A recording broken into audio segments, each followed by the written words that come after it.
Hi guys, it's Zoe. Welcome back to my channel, or welcome if you are new. I make lots of productivity and lifestyle college content, so if you're interested in that, then make sure to hit subscribe.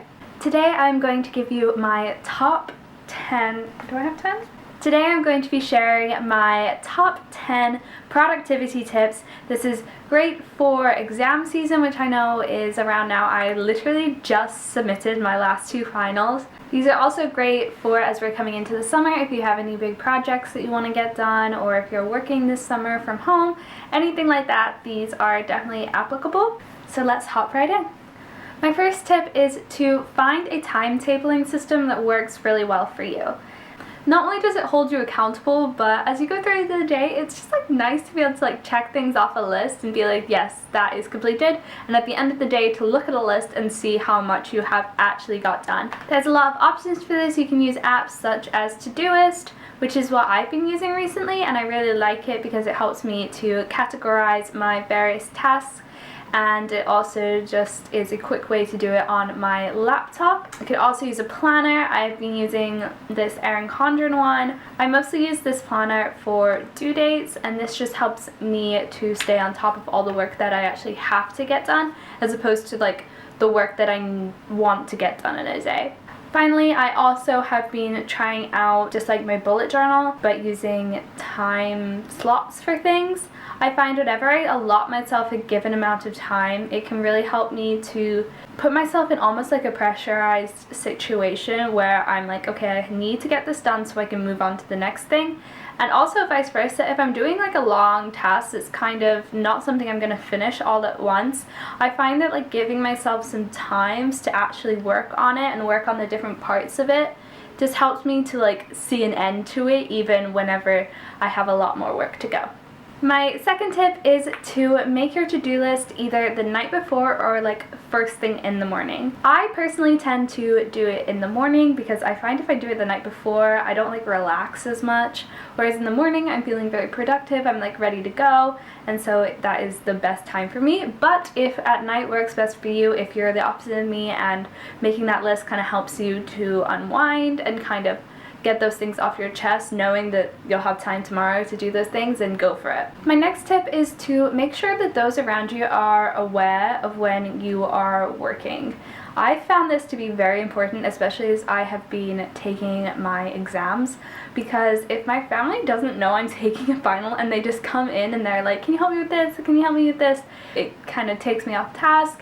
It moves my brain around, so I'm not focusing the same way. So just finding a way that works for your family is definitely essential. Make sure you're talking to each other and just figuring it out on what works for you guys. It's hard enough to rid yourself of distractions you can control, like your phone or something, so you don't want to be worrying about those around you as well. My next tip is to find a method that works with you and your phone. I don't want to say stay off your phone, because I feel like some people find ways to integrate their phone into their productivity in a really good way.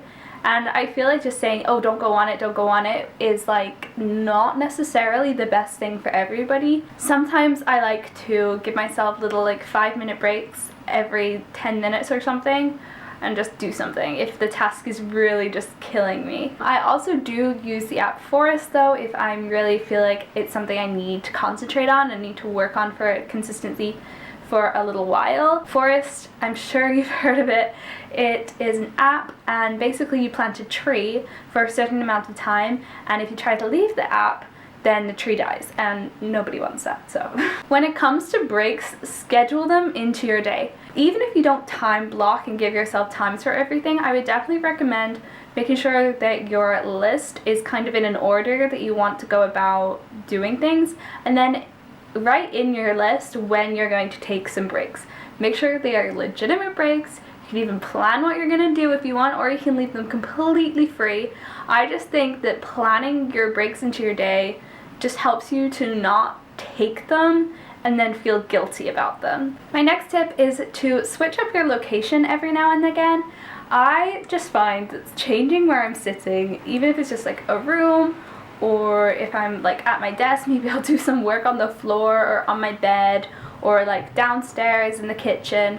Just changing up the workspace helps you to reset your brain and kind of get it going again. My next tip is to intersperse difficult tasks with small tasks.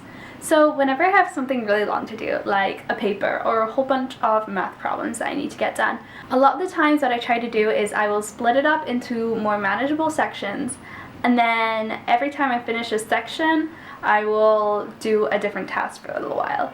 And I think that this just helps you to, again, reset your brain, and I feel like at the end of the day you just feel a lot more productive, you feel like you've gotten a lot more done, and especially when you have a lot of tasks to do, I feel like it can be especially draining to focus all of your attention on just one thing.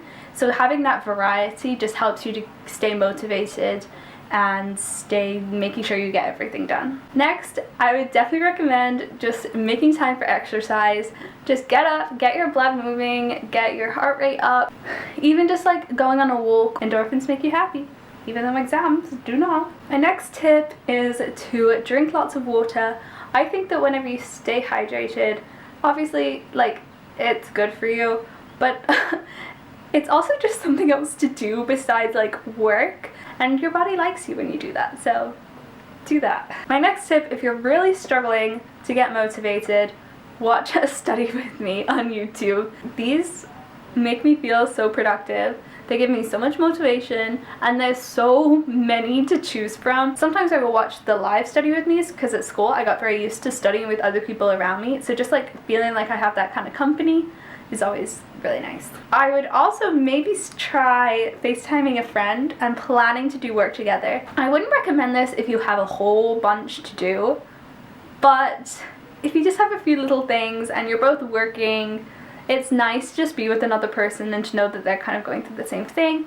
You probably won't get as much done, but you'll be with a friend and it'll be a little change of scenery, and maybe they can help to motivate you a little bit more. Finally, I did just want to touch on the fact that you don't always have to be productive, you don't always have to be super motivated. Take those breaks, take those times for yourself, like it's not gonna hurt you. Whenever I take a decent break, like for a couple days even, like when I come back I just feel so much better. I can get so much more done, and it's definitely good for the soul to do that every once in a while. I have 2 weeks off before I start a summer course. I'm actually getting my business minor this summer in 10 weeks, so that's going to be intense, but I will be using these tips to stay productive. I hope you guys enjoyed this video. If you did, then make sure to give it a like, comment below, and subscribe, and I will see you in my next video. Bye!